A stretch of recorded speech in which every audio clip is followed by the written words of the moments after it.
Hi everyone, welcome back to my channel. And आज के इस लर्न इंग्लिश इन 90 डेज के सेशन में हम बहुत ज्यादा इंपॉर्टेंट टॉपिक पढ़ने जा रहे हैं जो हम हमारे डेली कॉन्वर्जेशन में भी यूज करते हैं और जो हमारे कॉम्पिटिटिव एग्जाम्स में भी आता है। एंड वो टॉपिक है पॉजिटिव वर्ब्स। तो इस वीडियो में आपको बताऊंगी कि जितने भी पॉजिटिव वर्ब्स के सेंटेंस हैं वो कैसे होते हैं, आपको उनको इंग्लिश में कैसे ट्रांसलेट करना है। हमारे पास दो तरह की वर्ब्स होती हैं। एक हमारे पास होती है रेगुलर वर्ब, एक हमारे पास होती है पॉजिटिव वर्ब्स। रेगुलर वर्ब क्या होती है? जिसमें सब्जेक्ट है वो काम खुद करता है, वो होती है रेगुलर वर्ब। हम जितने भी हम सेंटेंसेस यूज करते हैं हम रेगुलर वर्ब के ही यूज करते हैं। जैसे आपको बोलना हो कि मेरी मम्मी खाना बनाती है, मैं कल पेंटिंग करूंगी, मैं तुम्हें सजा दूंगी, तो ये सारे काम है, इसमें मैं सारे काम खुद कर रही हूँ। इसका मतलब सब्जेक्ट जो है इसमें अपने काम खुद कर रहा है, तो वो सारी वर्ब्स होती हैं, वो होती हैं regular verbs, right. And positive verbs क्या होती हैं? जिसमें जो सब्जेक्ट है वो खुद काम नहीं करके किसी दूसरे से काम करवाती है, सब्जेक्ट दूसरों से काम करवाता है, तो वो सारे वर्ब्स होते हैं पॉजिटिव वर्ब्स। जैसे मुझे बोलना हो कि मैं तुम्हें सजा दिलवाऊंगा, इसमें आपको सजा मैं नहीं दिलवा रही हूँ, तो इसमें हम शायद पुलिस के थ्रू या फिर जज वगैरह के थ्रू सजा दिलवाएंगे, तो ये सेंटेंस है मैं तुम्हें सजा दिलवाऊंगा, ये सेंटेंस है पॉजिटिव वर्ब का सेंटेंस, राइट। एंड बहुत सारे लोगों को पॉजिटिव वर्ब सही से यूज नहीं करनी आती है। जैसे मुझे बोलना हो कि मैं ये पेंटिंग करूंगी, सो अगर मुझे बोलना हो कि मैं ये पेंटिंग करवाऊंगी, सो ये करवाने वाला जो काम है हम दूसरे से करवा रहे हैं, तो इन सेंटेंसेस में हम यूज करते हैं पॉजिटिव वर्ब्स। एंड आपके साथ एक इन्फॉर्मेशन मुझे और शेयर करनी थी। अगर आप में से कोई जो मेरे सब्सक्राइबर है, आप सबको अपना स्केच बनवाना है, तो मेरी एक फ्रेंड है एंड मेरी एक सब्सक्राइबर है नीतू शेखावत, आप उनको कांटेक्ट कर सकते हैं। बहुत ज्यादा अच्छा स्केच बनाती है एंड उन्होंने मेरा भी स्केच बनाया था। सो अगर आप इंटरेस्टेड है तो आप उनको इंस्टाग्राम पे फॉलो कर सकते हैं, उनके यूट्यूब चैनल को भी सब्सक्राइब कर सकते हैं। उनके चैनल का लिंक डिस्क्रिप्शन बॉक्स में गिवन है। तो इंग्लिश में जो पॉजिटिव वर्ब्स है वो 3 तरह की होती हैं। सबसे पहली है मेक, जो बहुत ज्यादा इंपॉर्टेंट है, एंड जो सेकंड है वो है गेट, एंड जो थर्ड है वो है लेट। सो आज के वीडियो में हम सिर्फ मेक के बारे में पढ़ रहे हैं।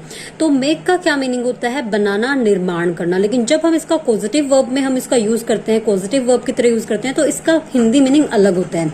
जैसे मुझे बोलना हो कि मेरी मम्मी खाना बनाती है, सो इसको मैं इंग्लिश में ट्रांसलेट करूंगी सिंपली माई मदर कुक्स फूड। ये जो सेंटेंस है मेरी मम्मी खाना बनाती है, ये सेंटेंस है प्रेजेंट सिंपल टेंस का। तो इसमें हमने इंग्लिश में कहा माई मदर कुक्स फूड।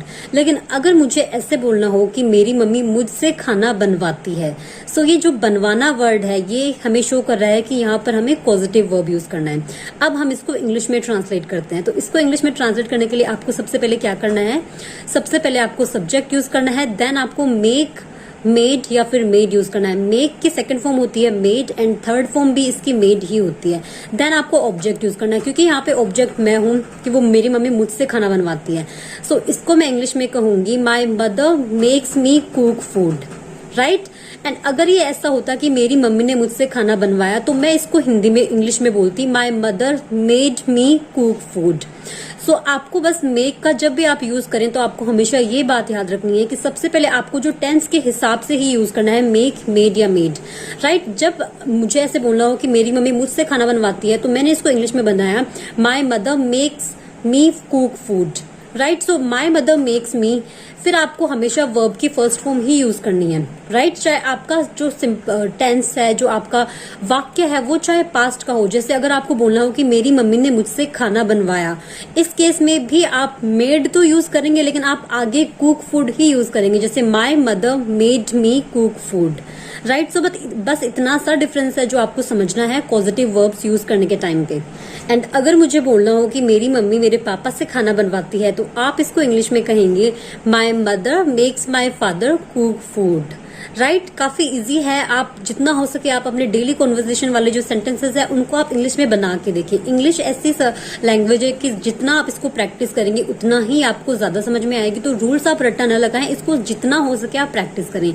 जैसे आपको बोलना हो कि वह उससे रुलाता है, तो ये जो सेंटेंस है ये है हमारा प्रेजेंट सिंपल टेंस का सेंटेंस, रुलाना, रुलाता, रुलाता। तो इसके लास्ट में ता है आया है, तो ये सेंटेंस है प्रेजेंट सिंपल का कि वह उसे रुलाता है। तो आप इसको इंग्लिश में बोलेंगे he makes makes her cry या ही मेक्स हर वीप, वह उसे रुलाता है। इसी तरह से अगर आपको बोलना हो कि हिमानी की मम्मी उसे रोज पूजा के लिए बिठाती है, तो आप इसको इंग्लिश में कहेंगे Himani's mother makes her sit for puja daily. And अगर आपको बोलना हो कि जब मैं बचपन में था, जब मैं बच्चा था, तो मेरी मम्मी मुझसे रूम साफ करवाया करती थी, तो आप इसको इंग्लिश में बोलेंगे when I was a child my mother used to make me clean my room. Next sentence है मैंने उसे हंसाया। सो मैंने उसे हंसाया, ये सेंटेंस है पास्ट सिंपल टेंस का, right. So past simple tense में हमें वर्ब की सेकंड फॉर्म यूज करनी है, तो आप इसको बोलेंगे आई मेड हिम लाफ, मैंने उसे हंसाया। एंड अगर आपको बोलना हो कि मैंने उससे पार्टी में गाना गवाया, मैंने उससे पार्टी में गाना गवाया, तो आप इसको इंग्लिश में ट्रांसलेट करेंगे I made him Singh in the party, मैंने उससे पार्टी में गाना गवाया। तो इस तरह से जितने भी सेंटेंसेस है आप हो सके तो ट्राई कीजिए। आपको इस वीडियो के एंड होने पे मैं आपको 5 सेंटेंसेस दूंगी जो आपको इंग्लिश में ट्रांसलेट करना है, आपको खुद से वो सेंटेंसेस को ट्राई करना है। एंड अगर आपके माइंड में कुछ और सेंटेंसेस है तो आप वो भी ट्राई कर सकते हैं, कॉमेंट सेक्शन में उनको मेंशन कर सकते हैं। नेक्स्ट जो सेंटेंस है वो ये है कि मैंने नीतू शेखावत से अपनी स्केच बनवाई, राइट। सो अगर मैं ऐसे बोलती कि मैंने स्केच बनाई तो ये होती रेगुलर वर्ब, लेकिन बनवाई मैंने ये काम किसी और से करवाया तो ये सेंटेंस है पॉजिटिव वर्ब का, इसमें हमें पॉजिटिव वर्ब लगानी है। तो इसको मैं ट्रांसलेट करूंगी आई made Neetu Shekhawat make my sketch. अब देखिए जितने भी कॉम्पिटेटिव एग्जाम्स हैं उसमें बच्चे अक्सर ये वाली गलतियां करते हैं कि वो अगर उनको बोलना हो कि मैंने नीतू शेखावत से अपनी स्केच बनवाई तो वो उसको ऐसे बोलेंगे I made Neetu Shekhawat to make my sketch, but यहाँ पर टू नहीं आता है, इसी बात का हमें ध्यान रखना है बोलते टाइम पे भी एंड लिखते टाइम पे भी और कोई एग्जाम में भी। सो इसका आपको इंग्लिश में बोलना है आई made Neetu Shekhawat make my sketch. Next जो सेंटेंस है वो ये है कि उसने अपने बच्चों से होमवर्क करवाया। बच्चों से होमवर्क करवाया, इसका मतलब उसने खुद होमवर्क नहीं किया, अपने बच्चों से होमवर्क करवाया, मीन्स बच्चों का काम है वो बच्चों से ही करवाया। तो जितने भी ऐसे सेंटेंसेस हैं हमें समझ जाना है कि उनमें हमें पॉजिटिव वर्ब यूज करना है। तो इसको हम इंग्लिश में ट्रांसलेट करेंगे she made her children do their homework, she made her children do their homework.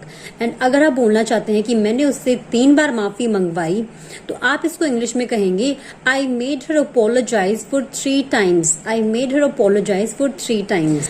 And I hope आपको जो आज का जो वीडियो था जिसमें हमने पॉजिटिव वर्ब पढ़ी है वो समझ में आ चुकी हो। तो अब आपको क्या करना है, जितने भी मैंने सेंटेंसेस दिए हैं आपको खुद ट्राई करना है उसको इंग्लिश में ट्रांसलेट करने का, राइट। सो अगर आप ट्राई करते हैं, अगर आपको समझ में भी नहीं आया बट अगर आप खुद ट्राई करते हैं तो आपको बहुत सारी चीजें क्लियर हो जाएंगी।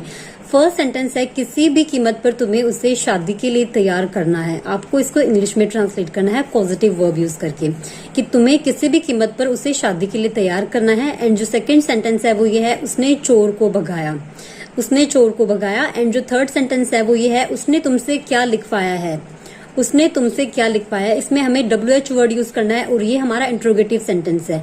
एंड जो लास्ट सेंटेंस है वो ये है वह छोटे बच्चों को 3 घंटे से रुला रहा है। सो जितने भी ये सेंटेंसेस हैं हमारे डेली कॉन्वर्सेशन में हम यूज करते हैं, काफी इंटरेस्टिंग भी है, तो आपको पॉजिटिव वर्ब्स इनमें यूज करनी है। सो आई होप आपको ये जो आज का लाइव सेशन था, आज का जो सेशन था वो पसंद आया हो। सो मैं आपसे मुझे एक बात और जाननी थी कि मैं मेरा लर्न इंग्लिश इन 90 डेज का जो सेशन है इसमें मैं लाइव क्लासेस भी ले चुकी हूँ। तो मुझे आपसे ये जानना है कि आपको लाइव क्लासेस ज्यादा इंटरेक्टिव लगती है या फिर आपको ये जो मैं नॉर्मल क्लासेस ले रही हूँ।